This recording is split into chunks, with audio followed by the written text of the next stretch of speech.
clube ontem pela manhã. Observem que a gente tem para o clube. Fomos para a escola ontem pela manhã.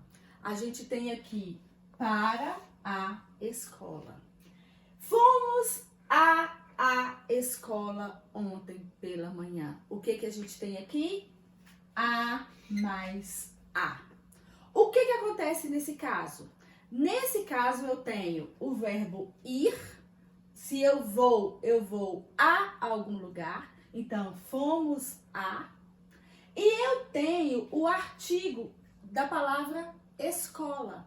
A palavra escola, ela exige esse artigo. Quando eu junto esses dois as aqui, eu vou ter o quê? Esse a aqui, que é chamado de a craseado.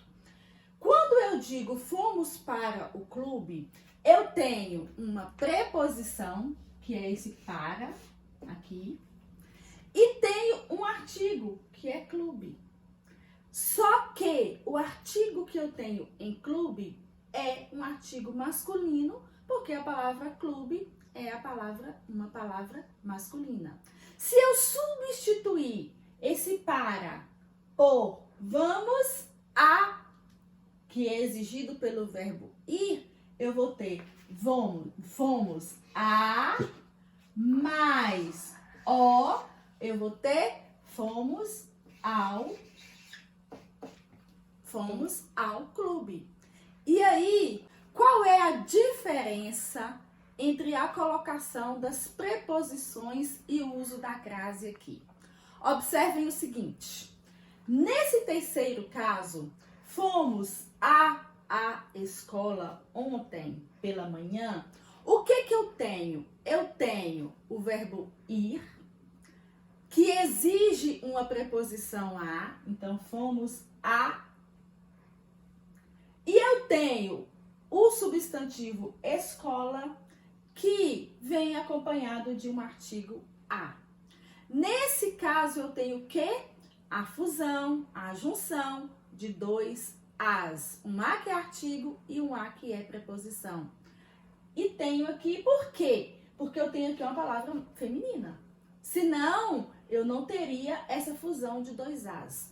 Quando eu faço essa fusão de dois as, eu tenho o que a gente chama de a com crase. A crase, então, é aquele acento grave, né? A crase é a união dessas duas vogais que são indicadas pelo uso do acento grave.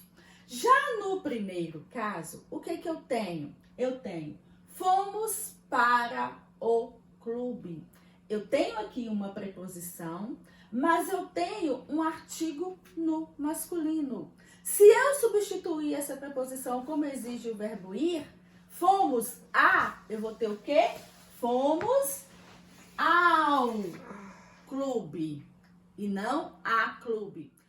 Nesse caso aqui, então, eu tenho uma preposição a mais um artigo, porque acompanha o substantivo feminino. Nesse caso aqui, não. Nesse caso aqui, eu tenho uma preposição a, porque eu substituí o para pelo a, mais um artigo no masculino. Então, não há a incidência do acento grave aí, indicador de crase. Observem o segundo exemplo. Fomos para a escola. Quando eu substituí esse para pelo a, o que aconteceu? Houve a fusão, houve a junção, a união de duas vogais. Uma vogal que é um artigo e uma vogal que é uma preposição. Toda vez que há essa união, essa fusão, essa junção, eu tenho que usar esse acento grave, indicador de crase.